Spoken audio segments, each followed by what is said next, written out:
Welcome in to an all-new edition of I pushed the wrong button to begin with. That's okay. Welcome into an all-new edition of the Fantasy Live Football Show on the Belly Up Sports Network.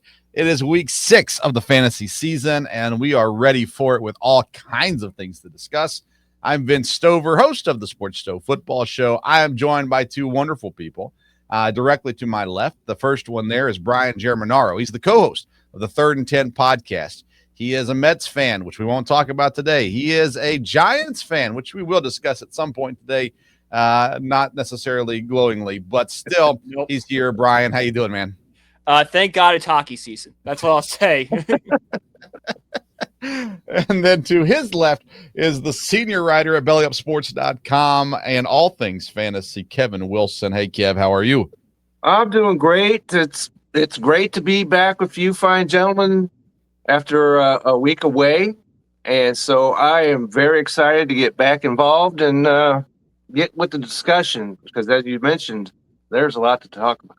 Yes, it is the last 2 weeks. It has not been the three of us. DJ was here 2 weeks ago filling in for me. Last week, Kevin was off wandering around the West and is back, though, this week. And so let's get things started. We're going to start off with our opening segment. We call it the lead block.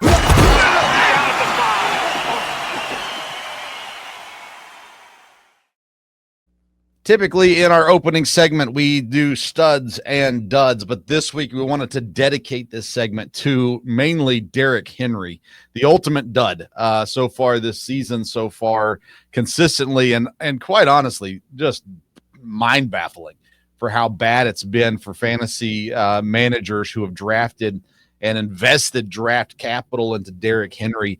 For it to go the way that it's gone so far is just it is so tough. And so let's start with the idea here.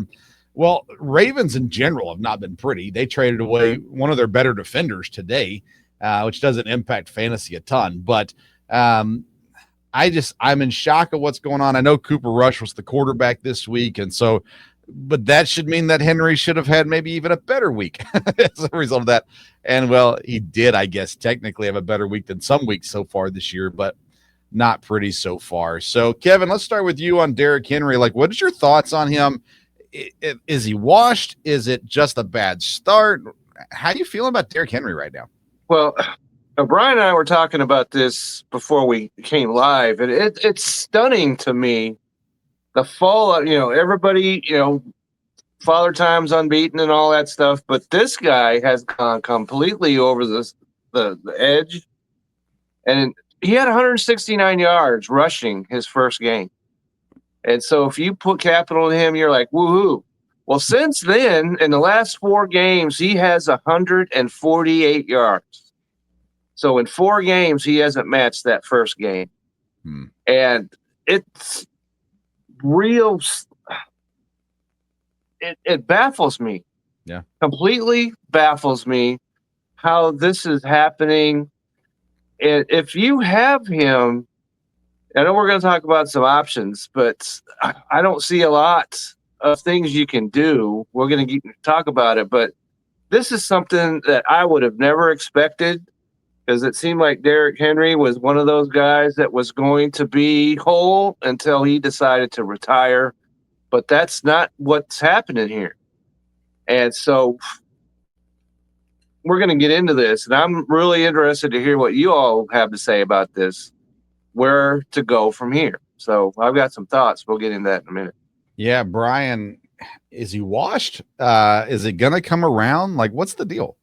I don't know if I think we're leaning towards wash, because you have to think he's 31 years old and plays a very physical style of football, which, he's the kind of guy that likes to bulldoze his way through lines, and taking that amount of hits over time is going to break down your body. But to me, the most concerning thing is the fumbles. I mean, he's already reached his fumble total for last year, which was 3. At 3 right now, leads the league. And the most he's ever had in the season was 6. Like, he is well on pace to shatter his career high in fumbles. So I think we're seeing the end of Derrick Henry here. And running back is not a position you think of mentally as far as, kicker. You lose it in the brain. you're missing kicks left and right. Quarterback could even get a little bit in your head, a little bit on things. Running back is not something we talk about as, man, this player's gotten in his head and he just can't get it right. Derrick Henry legit has the yips right now, and you're sitting here going like, how can it get fixed? And if so, are they going to figure it out soon? Because we're at this stage now in fantasy football where you're going, if I have Derrick Henry, should I keep him? If I don't have Derrick Henry, should I buy low and go acquire him now because he's got to be as cheap as possible at the moment? And you say, well, maybe I can get him now and he'll come back around, the rest of the season. But, Brian, you just said leaning towards washed, and man, we've seen it with running backs before that when they fall off the cliff, they fall off the cliff. I go back to Sean Alexander a little bit in this back in the day. Kevin, you would be a little close to home for you, but yeah, he was running back one. Tomlinson came in, overtook him, and within a year or two of Tomlinson being RB1, the next thing you know, Sean Alexander was kind of off the scene altogether. And we see this with aging running backs. Usually it has to do with health, though. The knee's not working right, the back's banged up, whatever. We haven't heard anything with Derrick Henry here as far as health goes. But when you look at it, you definitely go, something's not right. And I think it's a little bit more than just a bad, a down moment in the season. This looks like it's a long-term thing. And what just happened? I'm back. All right. Did I? Okay. You're here. And wait, sorry, my monitor just went off, so I thought I was gone. We got my whole system has the tonight. All right. So let's talk about then. What do we do with Derrick Henry? Drop him, trade him, acquire him if we don't have him, or hold on to him and find someone to fill that gap for us right now. Kevin, we'll go back to you for this. Okay. So if I have him, I don't think dropping him's the answer. Okay. And so, but if I think the answer is you have to hold, because you're not going to get anything. You're going to get nickels or pennies on the dollar. And if you look at this, the main problem is when you look at the schedule, because next week they have the Rams, and that's not a good matchup. And then he's got his bye week.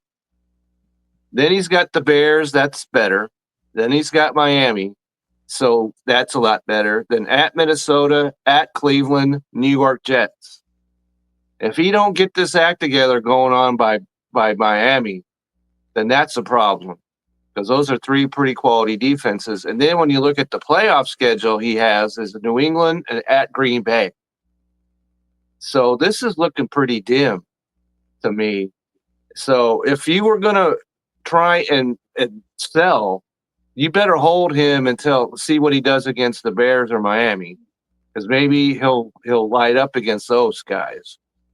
And I would say if somebody drops him in my league, I'm going to go ahead and pick him up if I can, just on the off chance that he turns back into Derrick Henry, and that's just a waiver claim. So that would be no point, no problem. Yeah. And if someone was to offer, let's say a wide receiver 2, I would make that deal. So, but I wouldn't be going woohoo like I did last year when I got Derrick Henry. Right. So if you've got him, you just pretty much have to hold, I think, unless you get somebody that's starry-eyed still and really blows your doors off. But beyond that, hold and just hope he gets it together. Yeah. All right, Brian, what do you do with Derrick Henry? Yeah, no, I'm holding on to him too, because he's trading him right now. Is like you said, you're trading him for pennies on the dollar. And if he does turn it around, then you look like a big moron in your league to all your friends. You'll be made fun of the rest of the season if you're the guy to trade Derrick Henry before he went off and you got nothing for him. So you don't want to be that guy. The only way I would trade Derrick Henry if I'm getting another struggling running back, not struggling, like a guy that hasn't played up to expectations, like a Chase Brown or an Alvin Kamara. That's a flip I make, because it's like, all right, we're trading one damaged goods for another kind of damaged goods. Other than that, I just kind of sit him on my bench and just hope he turns it around. All right, so let me throw this at you guys then. Let's say we could get an offer for a injured player. O'Marion Hampton just went down this week. He's on the IL. He's gone for at least 4 weeks, if not longer. Are you comfortable with making that trade? I don't know anybody that would make this trade, but if someone said, "Hey, I'll take Derrick Henry, you can have O'Marion Hampton," and how do you feel? I mean, I'm a Hampton guy anyhow, so for me, it's pretty easy. Yeah, I'll do that trade because I'm probably going to have Derrick Henry on my bench, maybe not against Chicago in a couple of weeks. You read through that schedule, Kevin, and my initial thought was I would be trying to unload Derrick Henry. I would not cut him. I'm with you guys on that, but I'd be trying to unload him. I'd be seeing what I could get for him right now. Can I get a wide receiver, low-end wide receiver 1? Can I get an injured O'Marion Hampton? Can I get I think someone like Kamara? Yeah, I think that's good. Those kinds of players. Can I go get somebody like that now for him? Now would be the time, I think, to move them, because if it gets worse, then it even drops even more. You're to the point where you have to cut them, and you just don't want to be to that point either. So, Brian, let's say we get an injured guy. I'm trying to think of somebody else off the top of my head. I can't. Reed. Who? Reed. For the Jaden Reed? Yeah, the guy that broke his collarbone. Yeah, that's an interesting one. I don't know that I would make that trade or not, be honest with you. But to me, that's the kind of thing you're looking at. If I'm going to try to trade them, I'm going to go scour who's injured, who's out for a few weeks, and maybe I can sucker someone into buying that. And so I don't know. What are your thoughts on that one? I think it depends on your bench. Like, if you want to go out and trade for, O'Marion Hampton or Reed to kind of bolster it, do you have somebody on your bench that can kind of tread water until these guys come back? And sure, and you have to be comfortable with them for a long period of time, not just however long the injury report says, because how many times have we seen players take longer to come back, or they come back, but they're not 100% healthy, so they still put up a couple dud weeks. I would need some confidence or some reassurance that I have somebody that can plug and play and will keep my roster competitive until O'Marion Hampton is ready to go. Kevin, your thoughts? Yeah, I'm with you on that one, Brian, because unless you're a guy who picked up somebody like Rico Dottle last week. Oh, man. Yeah. Right, which in one league, I, in fact, did do that. There you go. And so if you did that and you have somebody that you can, if you trade him and get a guy that's going to be on your IL but can't help you, and then your team goes in reverse, because the waiver wire is barren as far as running backs are concerned. And so and we're going to talk about this in a minute too, but as far as Hampton's concerned, trying to find somebody for him, that's a challenge. And so if you've got a way to be able to both keep your roster healthy, because you've got bye weeks coming up, and you've got a week where there's 6 teams on bye coming up in a couple of weeks. And so if you've got no running back depth, then you're going to be really hurt. And so that's another thing to consider. Yeah. And so if you've got him, like I said, I don't think you do anything with him at this point. Yeah, and hope that he steps up against the Bears or Miami or somebody like that, and then maybe you can make a trade. But just hold is the only answer that keeps going off in my head. Hold for now.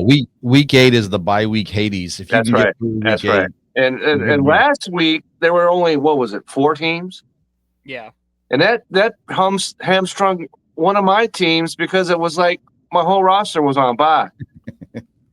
So that's bad enough. So just imagine 6 teams, and you're not going to have anybody put in your running back spots. And so I can't see making a deal for an injured player unless you've got somebody really behind them that you can run with until he's healthy again. Sure. All right. The thought of buying low got me to thinking I needed to ask the robot a question. So let's shift into gears real quick to ask. Okay.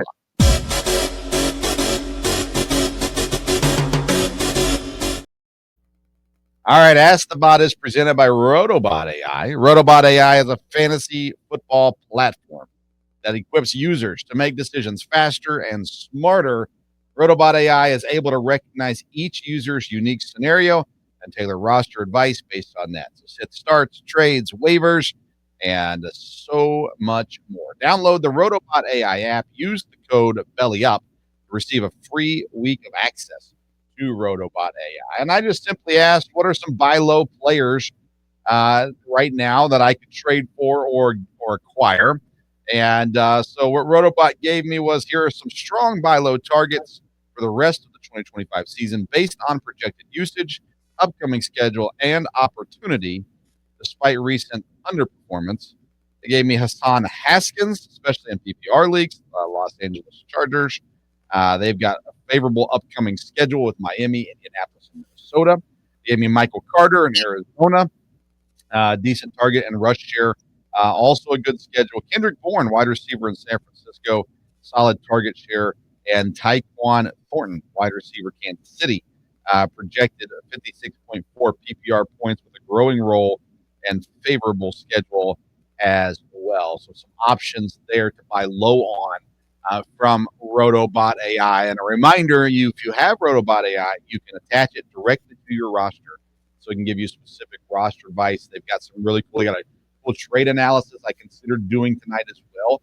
And I'm glad I didn't, because my phone is not where I normally have it. So we'd be in trouble. But nonetheless, we're going to work on some of that stuff as well to show you more tools that Rotobot AI can do for you to help you dominate your fantasy league. All right, guys, away from buy low, real quick, Omarion Hampton replacements, Brian. Who we need to go after now with Hampton gone? It's really tough, especially look at the waiver wire. But there's a few interesting names.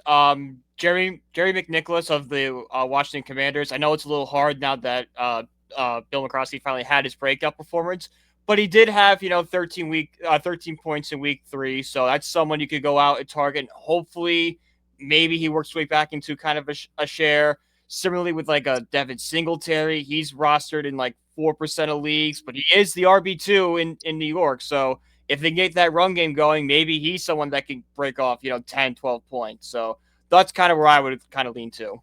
Kevin, how about you? Well, one of the interesting guys that the bot just brought up was Michael Carter. Yeah. And I have him, but the problem with him is he's at 41.8% roster. So unless you're in a 10-man league, that's not going to happen. If he's available, because he had 18 fantasy points this past week, even with the epic collapse that they had. Yeah. And so if he's available, he's a guy I would try and slide in there. And the ones that are behind him, you mentioned Haskins, and he's at 0.3%, so he's absolutely available. And then the other guy is Kamani Vidal, but he's off the practice squad. So that's not a viable option to me at all.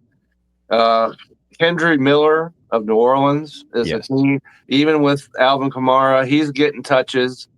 But I wrote that down. He's at 21% rostered, so he has a pretty good shot at being available.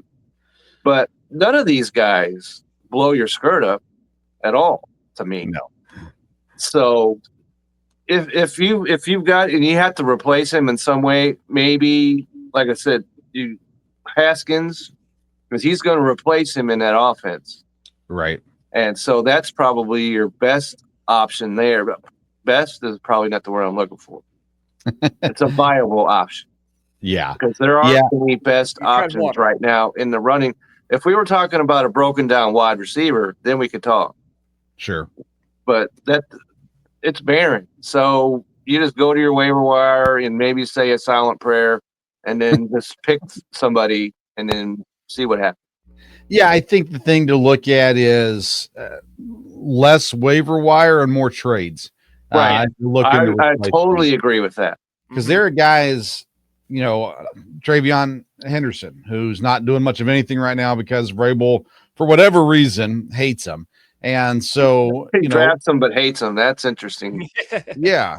So let's figure out some guys that maybe are underperforming right now, but definitely have some upside to them, that maybe that comes back around for you. Go acquire a guy like that. I like Kendrick Miller and New Orleans as well. Look at teams like the Jets. Braylon Allen goes down.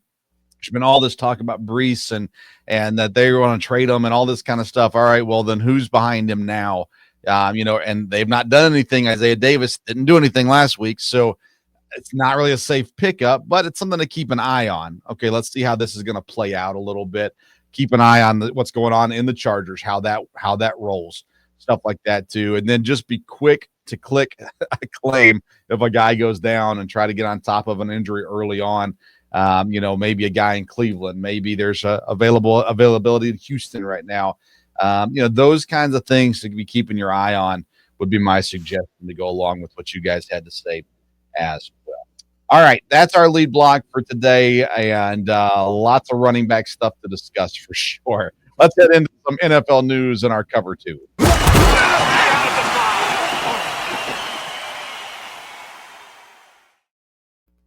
It's always breaking news when an elite quarterback gets traded. Joe Flacco moves from Cleveland to Cincinnati, and suddenly, for what it's worth, Joe Flacco has the best weapons he's ever had at his disposal now. There's no question about that.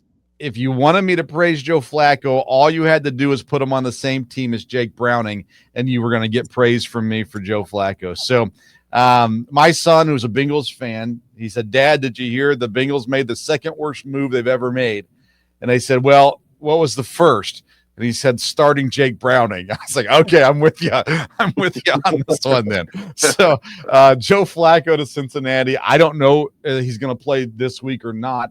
Obviously he beat the Packers once, so maybe that's why they brought him in. This is basically the Bengals brought in Sean Clifford in the practice squad, played for the Packers. Bring in Joe Flacco, who beat the Packers. It's like all in on this week, I think, for Cincinnati. I would assume Browning gets the start this week, but I don't know. I haven't seen how that's going to go yet. I can't imagine we're going to care about Joe Flacco's fantasy value, but let's talk about T. Higgins. Let's talk about Noah Fant. Let's talk about Jamar Chase, maybe even Chase Brown here. How do we think this move, Brian, is going to help or hurt Cincinnati fantasy values? And what do you think about the move in general, just for the Bengals, who are surprisingly still in the race in the AFC North? I mean, this is the move the Bengals had to make. You couldn't consider yourself a serious football organization and continue to run out there Jake Browning, who in 3 games didn't even look like competitive. Like it's not like he struggled a little bit. It's like, no, he was straight up garbage, and the whole team suffered for it. So from that aspect, guys like T. Higgins, Jamar Chase, their values just went up a lot because they finally have a serviceable quarterback. Joe Flacco is nowhere near the quarterback he was when he was in Baltimore, even the quarterback he was when he was, bouncing around between the Jets and the Browns. But he still has that game manager, and he can throw for like 150 yards, and that's gonna, help guys like Higgins and Chase. So I think if you own any of those players, you should be very happy with the Bengals right now. Kevin, your thoughts? Yeah, for a 5th-round draft pick, this is a major pickup for the Bengals. And, as we've talked many times, this is a cat household. And so the Bengals being in the ditch is not a happy household here. And so, and it's just a couple of years ago, and my friend is a Browns guy, and he will tell you that just a couple of years ago, they had a quarterback, and he led them to the playoffs. And I'm not suggesting that that's going to happen now, but at least he's a serviceable guy you can put in there. And the prospects for the Bengals fantasy outlook on their other players couldn't possibly get any worse than it was the last couple of weeks. So that has to, buoy up everybody. And if he can get, like you said, Brian, if he can get 150 yards, that's not too much to ask. And if he can do that, and if I'm the Bengals, I'm saying, Browning, where's your keys? Where's your playbook? You can, you could walk away from the stands. That's as close to the field as I want this guy. And I don't care if he's only got 2 practices under him. I'm throwing him out there, because if we're going to talk about some coaches on the hot seat, this is hot right there, and something has to be done right now, or he's going to be out there in no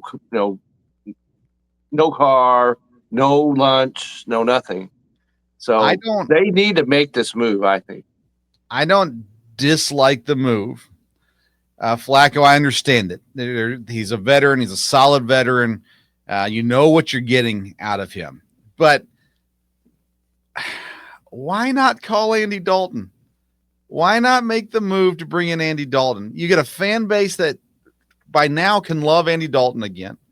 You got more athleticism in Andy Dalton than Flacco. And I don't think there's a lot. I would actually rather have Andy Dalton than Joe Flacco. And maybe they made the call and maybe they were told no. I don't know. But I'm sitting here going, okay, of all their options, you assume Mac Jones San Francisco won't let him go. That's not happening. That's not happening. So that's not going to happen. We'll take that off. Kirk Cousins, it's not worth the price for how much they need him for. $780 million, no. Yeah, so that's not going to happen. Gardner Minshew would be a name that I would go. That seems to make more sense than Joe Flacco. And for me, Andy Dalton. Those were the two guys that I say probably available. I think Minshew's healthy, right? Or did he get injured for the year? I don't remember. Now I'm starting to second guess myself on Gardner Minshew for this year. But Andy Dalton's the name that I just went. It made so much sense to bring in Andy Dalton. Everybody said a Winston or Wilson from New York. No, to me, Andy Dalton and Flacco, those were your two best options for what you could do. Especially because they're in the same division. That's the aspect of this whole thing that blows me away. Yeah. If I'm Cleveland, I'm not trading him to Cincinnati for a 5th-round pick. True. Well, you benched him for a rookie, so a rookie 4th-round pick. So. That's a discussion of another order. But you're helping out your own team, and a team in your own division. That's really, I don't get it. Yeah, at all. I wouldn't be trading Russell Wilson to Dallas if Prescott got hurt. Right, and just as an aside, I heard that the Raiders were interested in Russell Wilson. I don't know if that was an actual story or what happened there, but so if I'm Cleveland, I don't make that deal. All right, just because they're in the same division. Yeah. I'd trade them to anywhere else. I think it tells Morocco or somewhere else, but I wouldn't trade them to Cincinnati. I think it tells you how much Cleveland thinks it's going to help Cincinnati. He does have the you might be right about that. Possible. In a few weeks when they play each other. Yeah, no, that's true.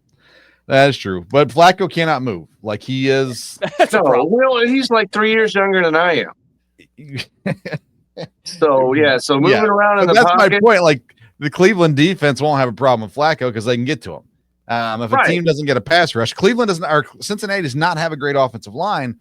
Now you're throwing Joe Flacco back there. It just doesn't make sense to me. Andy Dalton makes a world of sense, and I'm really surprised. And again, maybe they did call on him, and they got told no. I'm sure if they did call, that would be a no for me as well.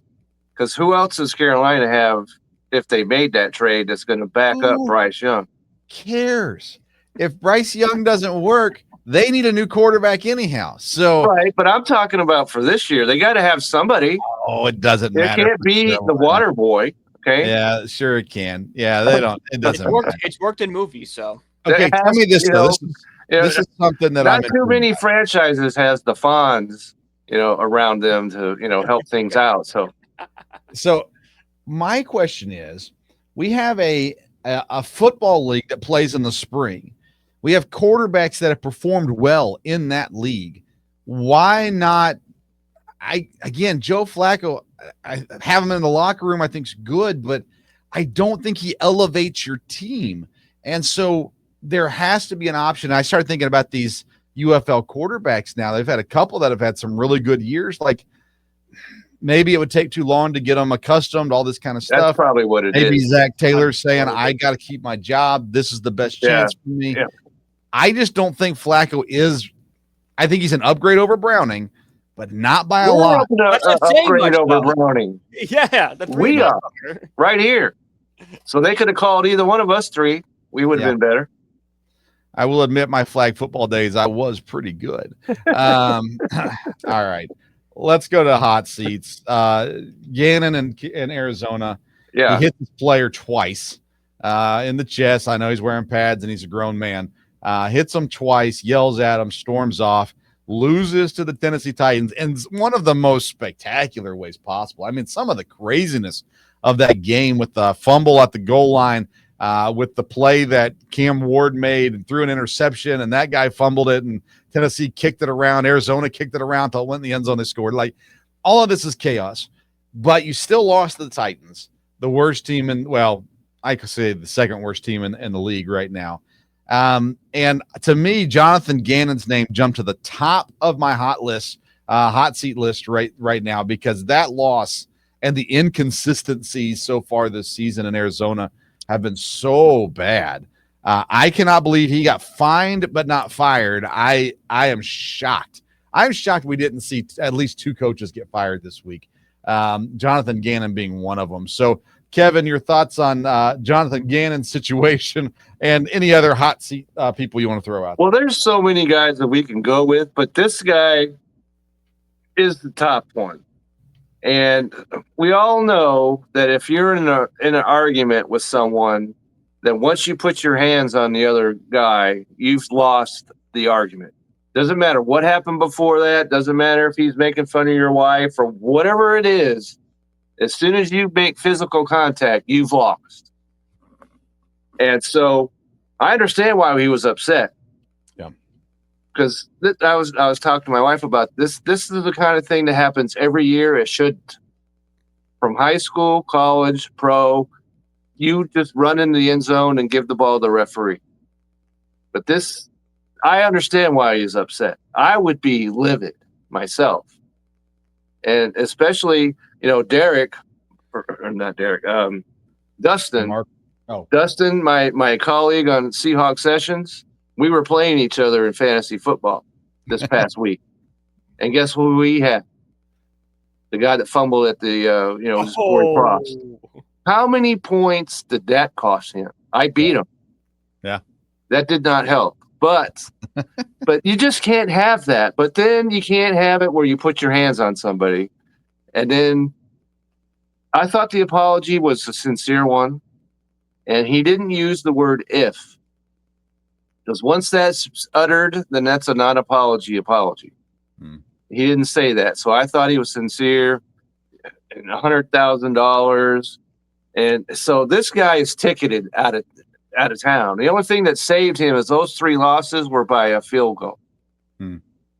So he's definitely on the hot seat.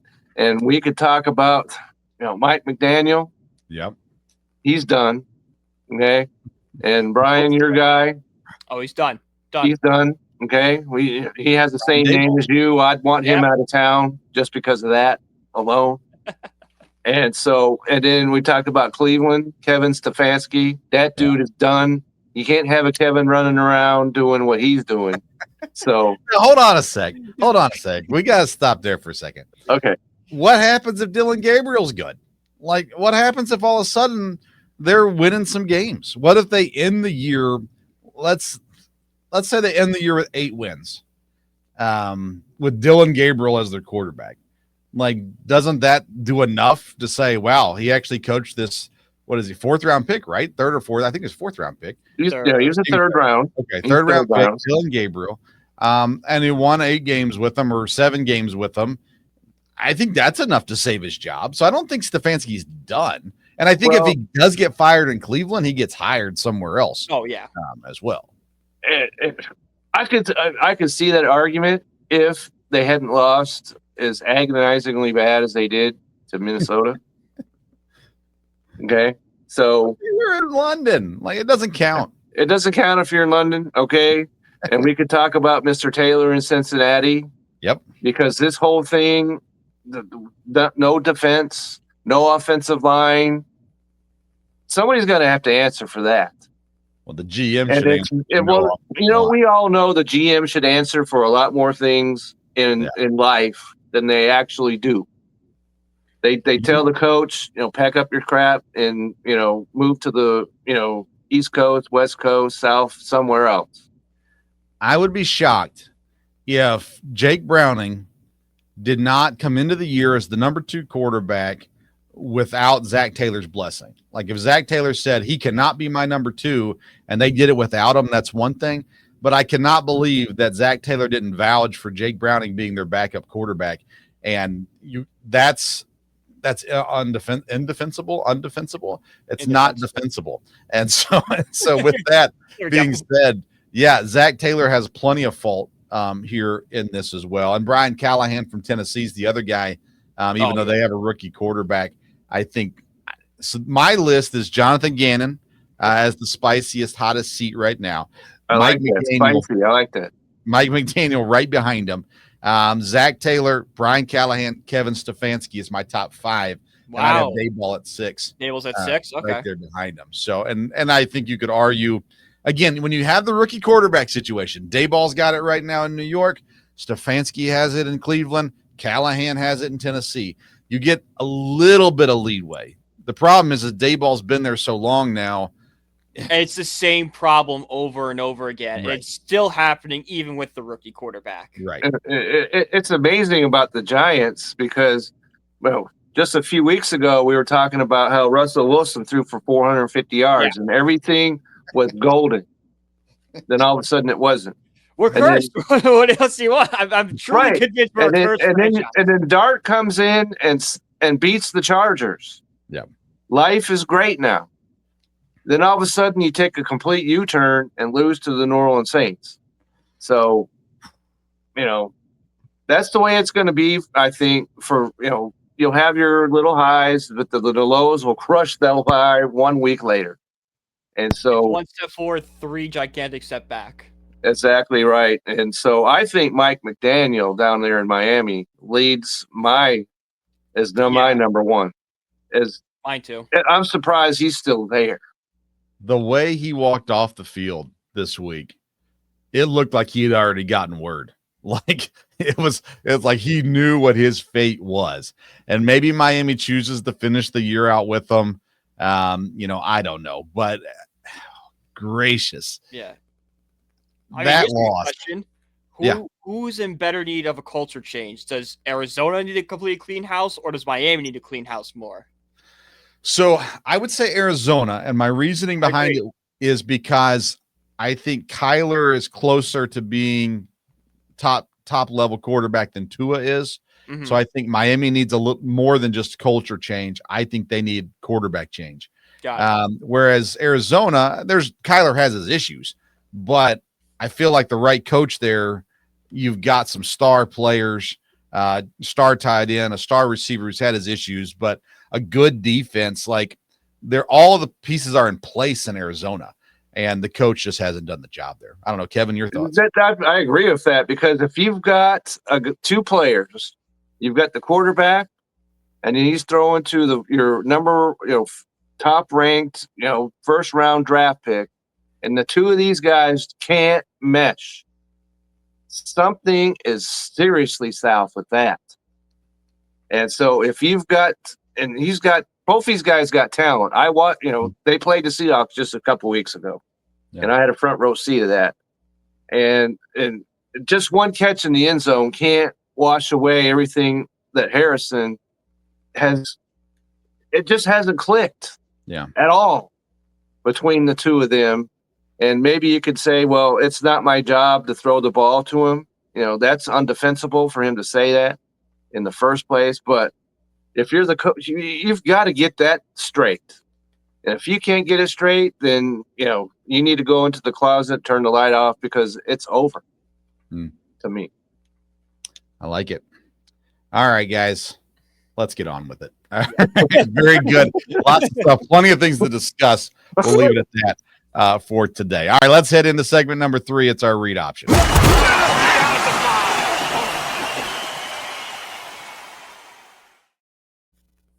All right, gentlemen, for our read option today, we're going division by division. And so let's see here. I'm going to try to make this a little slightly different. Let's see if I can do this. There. Brian Germinaro, start us off with the NFC. All right, so my first stardom is Theo Johnson coming off a 2-touchdown performance, and that's Dart's best friend in the locker room. They said it on the broadcast. with the loss of Malik Neighbors, he's looking for that kind of guy that he can have the chemistry with, be his go-to target. I think Johnson does that. He'll have a lot of work in the red zone. So even if he doesn't have the volume of catches, I think he only had 3 on Sunday, 3 or 4, he's going to get touchdowns, all right? He'll have 1 or 2 touchdowns. He's a perfect guy to start in your tight end, especially if you have a tight end on a bye. My second one is Saquon Barkley. It's the storyline. It's Saquon Barkley going up against his former team, the Giants, who have a horrific run defense. He ran for 180 yards on us last year. He has a documentary coming out. We saw the storyline this morning that he wanted to be traded and wanted to be Eagle in 2023. He's got some vendetta. He's going to put it out against the Giants. I think Barkley's a big week.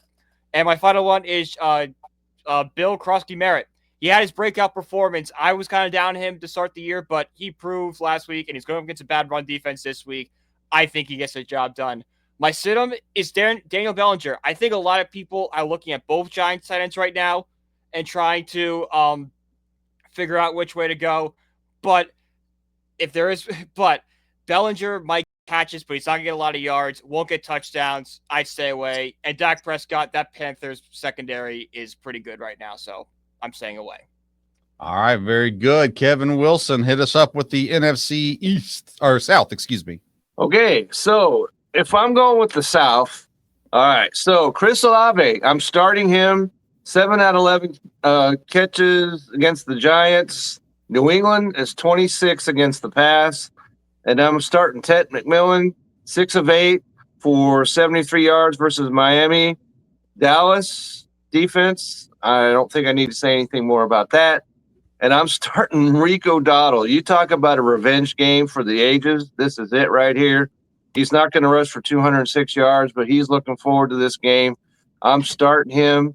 My sits, Alvin Kamara, unfortunately.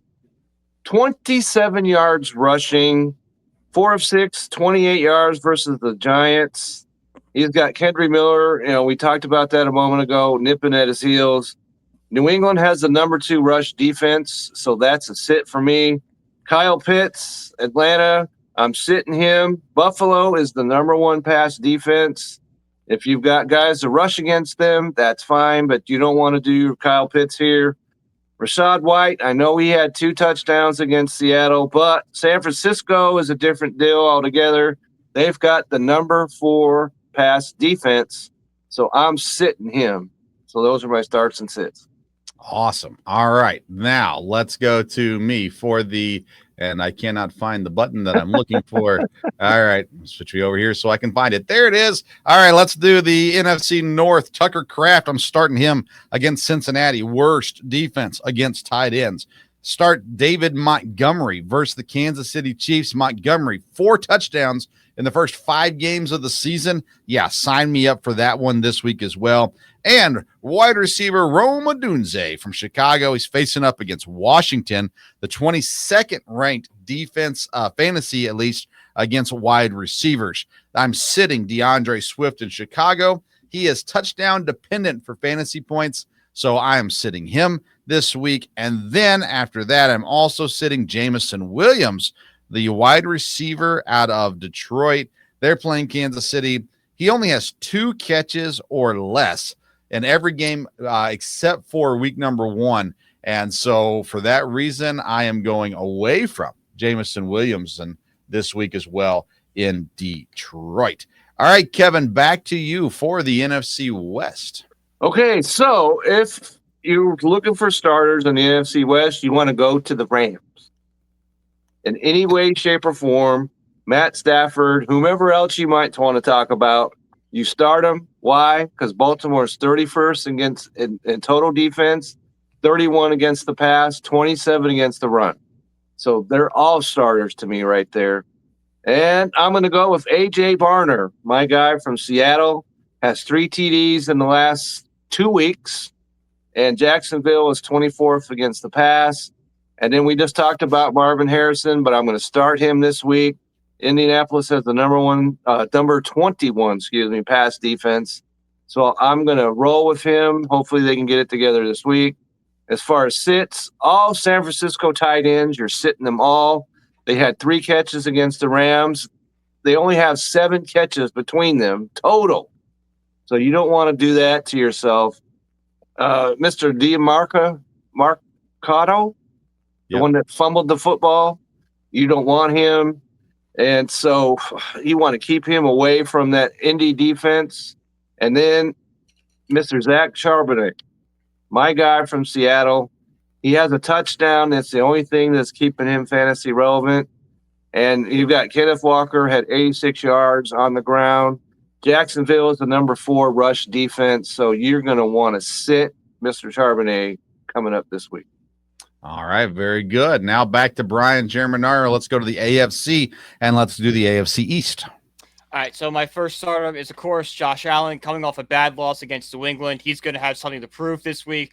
I think he gets it done against the Saints team. Similar with James Cook, as the Saints defense has struggled to contain the run this year. My last starter for the AFC East is Devon Achane. Look, he's the only player in Miami I trust at this point. All right, I like to give one for each team, and the only guy I trust is Achane. Plus, the Chargers have a pretty decent secondary. I think he's going to go off for them. My sit-em is Drake May. A lot of hype surrounding him, and rightfully so. Had a great game last week, but he has struggled. I'm going to stay away. We've always seen, they have a really good week, and then they kind of regress a little bit. And my second sit-em is Garrett Wilson. Didn't have a great game against the Cowboys, which is a bad secondary, and it's got a hard matchup with Patrick Surtain this week, so I don't like the numbers for Garrett right now. All right, very good. Now I'll take the AFC North. We are starting tight end Harold Fannin Jr. in Cleveland, playing against Pittsburgh. Pittsburgh is the 26th ranked defense against fantasy tight ends so far this season. So we're playing Harold Fannin. Starting Zay Flowers in Baltimore. I don't care who his quarterback is. They are playing the Rams. He is wide receiver 1. I like him again this week. Running back, I'm going Quinshon Judkins in Cleveland. Absolutely love what he's doing. They are playing Pittsburgh, and so give me Quinshon Judkins to start as well. I'm sitting T. Higgins against Green Bay. Green Bay has played top 10 defense against fantasy wide receivers this year, and we don't know the quarterback situation. I don't like T. Higgins this week. I do like Chase, but not T. Higgins. And then I'm also sitting any Pittsburgh running back. Whichever one you have on your team, go ahead and sit them. They play Cleveland this week, and we all know what Cleveland has been doing to teams with their great defense this year as well. So sit any Pittsburgh running backs this week. All right, back to you, Brian, for the AFC South. All right, my first starter is Daniel Jones. The Cardinals have allowed the 5th most passing yards this season. Daniel Jones is just, you might only throw it to his first read, but it seems to work for him so far this season. I think he's got another strong game coming up for him. My second stardom is Calvin Ridley. The Raiders defense are averaging 22.8 points to fantasy receivers this year. Ridley is Ward's favorite target. I think he has like 32 receptions, which leads all Titans, not just receivers. So I think that's pretty good there. And then my last stardom is Travis Hunter. The Seahawks have allowed the 8th most passing yards per game. And I think the Jaguars kind of learned on Monday night that, at least big play-wise, Hunter's the guy you got to go to. And if you give him the football, good things are going to happen. So give me Hunter there. My sit-em or Travis Etienne. The Seahawks are in top 10 fewest fantasy points allowed to running backs this season. I think they'll bottle up Travis Etienne, similar to how they bottle up Trey Benson a couple weeks ago. And then my final sit-em is Michael Pittman. While the Cardinals have allowed a lot of passing yards this season, they have been decent at containing wide receivers and not allowing them to have big fantasy games. I think Pittman is someone you want to stash on your bench just for this week. Very good. All right, Kevin, bring us home with the AFC West. Okay, so in the AFC West, you want to start Mr. Cortland Sutton, Denver wide receiver, 8 of 10. 99 yards versus Philadelphia. The Jets have a 25th ranked pass defense. Ashton Genty, of course, Las Vegas, averaged 4.8 yards per carry, caught 5 of 7 passes against Indianapolis this last week. Tennessee has a number 28 pass run defense, so you want to get into that. And we were wondering where Mr. Ladd McConkey was. He showed up this past week with a TD against Washington. No one else showed up. And we've just talked about how they've got no running game, so they're going to have to pass. Miami's ranked 20th against the pass, so you want to do that. Geno Smith is a sit. I don't care what the other team's defense is. He's thrown 5 interceptions in the last 2 weeks, 9 total on the season. That is a disaster of epic proportions. You don't want him anywhere near your fantasy team. And then also from Las Vegas, Mr. Trey Tucker. Ever since he had that huge week, he has 6 catches since then. So unless he turns things around, you want him off your fantasy roster. Last is Isaiah Pacheco, Kansas City, had 36 yards rushing. Count them, 36, 26 yards passing. Kareem Hunt had the 2 touchdowns. He's the touchdown hog over there. Detroit is the number 8 run defense. You don't want Pacheco. We've talked about him before. You don't want him on your roster. Well, you might want him on your roster, but you don't want him started in this game. All right. Very good. There you go. Starts and sits. That's who you need to have in your lineup or on your bench this week. Let's head to the red zone to talk about who you should add to your roster.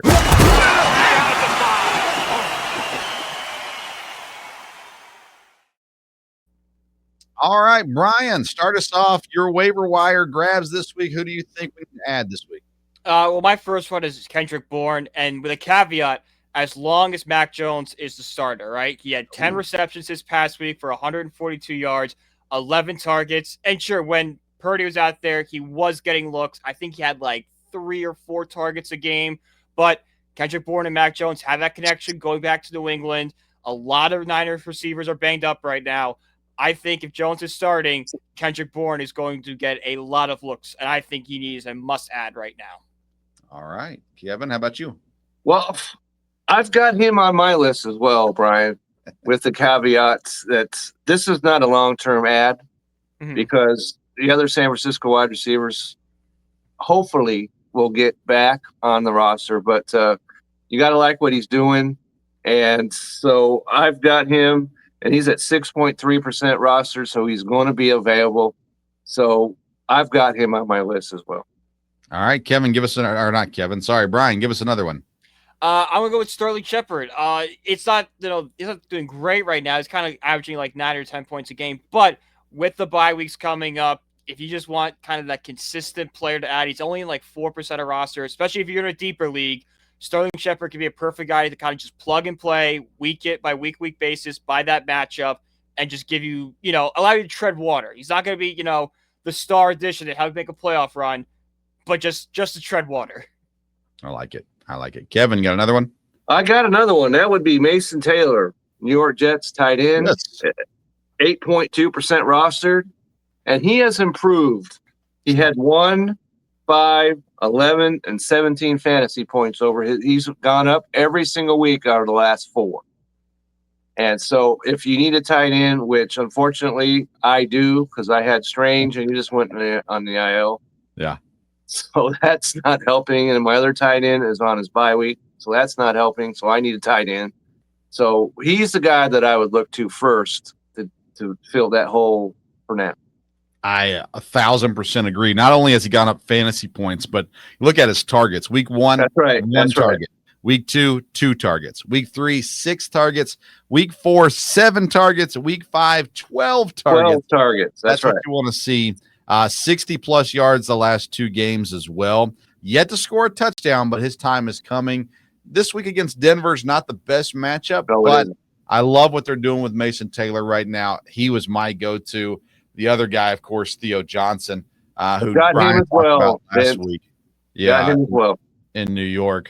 He's been I love the tight ends with young quarterbacks, and that one is that one's hitting home right now. There, Brian, as well. Yeah. All right, Brian. Anybody else you want to bring up? No one really. Like Kevin said, the running back room is pretty barren. I mean, there's a couple wide receivers that are interesting, but I'm kind of staying away from waiver wire right now and kind of looking more trade options to improve the roster. Agreed. Kevin, anybody else you want to mention? Just one guy, Luke McCaffrey, the other McCaffrey. Okay, yeah. Out of Washington is at 5% rostered. 17, 24, 12 fantasy points, has the Chicago Bears up next. And so that is a matchup that you want to take advantage of. So I've got him on my list. I like it. I like it very much. There you go. Some waiver wire advice for you this week. All right, guys, let's head into our final bit of the show. We call it Beat the Bot.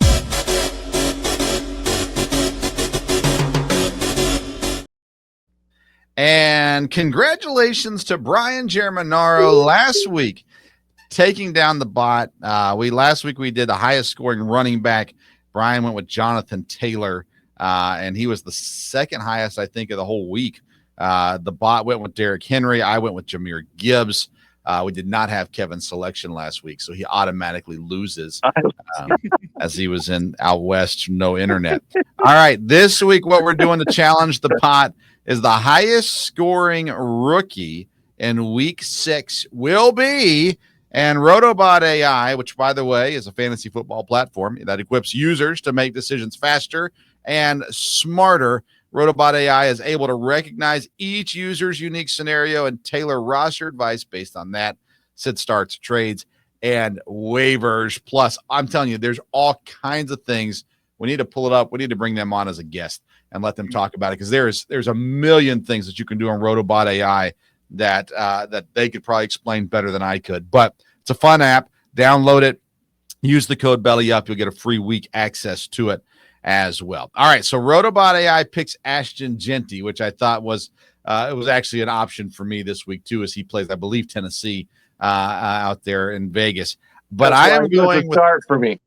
I'm going with the guy that I have on all my fantasy football teams, and I drafted him in every single league. Emeka Egbuka from Tampa at wide receiver. So he is my pick this week. I've got him going for about 23.2 points this week in Tampa. So the bot goes Genty. I go Egbuka. Kevin, who's your pick for the highest scoring rookie? Okay, so I'm going to go, maybe as a little surprise right here, I'm going to go with Cam Ward, the rookie quarterback from Tennessee, who's taking on the Raiders, and that's a sorry organization at the moment. And so I'm going to go with him, and I'm going to have him at 23.5 fantasy points. Okay. Brian, who's your pick this week? I'm going with Tyler Warren. As I mentioned during the starts and sits, the Cardinals do a pretty decent job bottling up receivers, so I think Jones is going to be looking to Warren a lot in this game. I can see him getting a touchdown in like 60 yards, so that's what, about 12 points or so? I think it's a big game. I like it. I like that we're all different on it too. That's very good. So for the record, the robot is 3-2 this season. Kevin is 1-4. Brian is 1-4, and I'm sadly at 0-5 until Emeka Egbuka comes through for me this week. As we challenge the bot every week, feel free to drop it in the comments your selection for who you think will be the highest scoring rookie player in fantasy football this week. All right. The band has been back together, reunited, and it feels so good. Kevin, tell the folks about your content coming out this week. Well, I was like in the black hole, as I explained. So I haven't had any content other than I went live right after the unfortunate Seahawk loss to Tampa on the Seahawk Session show. I was live right after that loss. And Friday night, I will be on the Seahawk Session show talking about the game coming up against Jacksonville. So you're going to want to check that out. And you can be sure, even though as I sit here, I don't know what that article will be this week, but, I put one out every week. So you can expect that. Just go to the Belly Up website and see that when it comes out. And you can always get me on Twitter, Kevin62, WILSEA. There was a gentleman who was asking me, who should I pick up? And I suggested he watch this. I hope he is. And so I'm always available to answer questions. And so check me out over there. Kevin, I'll say this. That Seahawks game was one of the more fun games of the season. It was, and it was unfortunate. The interception was a bounce off the helmet. It wasn't like he threw that, and you scored 35 points, you should win the game. Yeah. But unfortunately, had 5 starters out, and they're all on defense. So that did not help. Fortunately. And in one league, it was fortunately he scored 35 in fantasy, and right. And the other league, I had him on the bench, and I still scored well at my quarterback spot, but not as well as I could have. So, but man, I love what they're doing in Seattle right now, and JSN's looking really good too. There's a lot of good things going on there. All right, Brian, tell the fine folks and the not so fine folks, whoever's listening, tell them about your content, because I know with hockey season up and running now, you got more stuff going out as well. Yep, more stuff going out. So you can find all those articles over at Brian Peachy 1016 on Twitter. Find it all over there. Best place for all my content is there. 3rd and 10 this week. We just broke down the horrific Giants Saint game. So if you want to go listen to me and Nate complain for an hour, we'll hop on over there. It's on the Belly Up YouTube. Yep, I'm with you on that one, Brian. I know exactly what you're talking about. Exactly. This week on Thursday, we are actually teaming up with the Corner Booth to break down Giants Eagles, because let's all be honest here. The Giants are going to be – this game's going to be over by halftime, all right? You guys are going to go to sleep by halftime. I'm going to have to sit and watch this horrible performance of a team, because why not? And so, yeah, that's pretty much it. I would tell you, Brian, I don't know what the line is, and I'm not a gambler, but I think the Giants cover. Whatever the line is, give me the Giants to cover. I think it's 7.5 right now. Okay. I'd like it to be a little higher, but still, give me the Giants to cover. It's a division game. I do not think the Eagles have been playing good football for what they have not. And they should have lost to the Rams the week before. Yeah. They should have, yeah. Yeah. So for what it's worth, I think the Giants have a shot this week. Brian Daboll is doing. Yeah, when you get as desperate as Daboll is going to be now, you never know what he'll throw out there. Something cool. And Cam Scatterbo, I mean, he is, I think, a perfect fit in New York. Mm-hmm. Yes, he made mistakes. He owns up to it immediately. He says, I will make it right. There's some positive things around the corner for New York, in my opinion, at the very least. All right. My show, the Sports Stove Football Show, is on Thursday night. Me and Dad will get you ready for the whole football weekend. So that includes college football and the NFL. We will, I'm sure, talk about Kevin's Clemson team dismantling Bill Belichick this past week. The whole weekend was crazy. College football, it was crazy. NFL crazy upset, just some wild stuff that happened. So we'll review that. We'll preview what's ahead as well. Give you our picks and whatnot from there. You can find that show on the Sports Stove Media Facebook page, on the Belly Up Sports Facebook page, or you can catch it afterwards on the Belly Up YouTube channel or the Sports Stove Football Show podcast as well. I've been tuning into a lot of baseball, specifically the Brewers. You and I are going to be going toe-to-toe. So we've toe-to-toe. That's right. Dodgers versus Dodgers. Brewers. Yeah. Because you know why? You know who the Phillies are turning to save their season? Who? Aaron Nola. Yeah. You know what? Give me the Phillies to cover. I don't know what the line is there either. Nola's going to come out and look like an ace and embarrass the Dodgers. No, I'm not. Don't quote me on that one. If you want baseball news, Aaron Judge just had his moment. Oh yeah, he just hit a 3-run shot to tie the game. There you go. Okay, it would have been fortunate if he had done that in game 1. Yeah, better late than never, I guess. That's right. I guess so. So, the fantasy baseball show is done with. After I won the second straight championship in a row, Kevin said, I'm not doing the show anymore. So, no, that's not at all what happened. But the fantasy season's done, so no more fantasy baseball. But we've really been enjoying the fantasy playoffs. Most of us, not Brian, but most of us have been enjoying the fantasy baseball playoffs. All right. Next week, we'll be back Tuesday right here, Belly Up Fantasy Live Football Show. If you enjoyed the show, like, share, and tell a friend about it. If you didn't like it, go eat rocks and don't tell anybody at all. All right. We sure appreciate you tuning in. Thanks to Rotobot AI. Again, download the app. Use the code BELLYUP for 1 free week as well. Follow these guys on socials. And we'll be back next week with more fantasy football to discuss. Thanks for watching. Have a great week. That's right.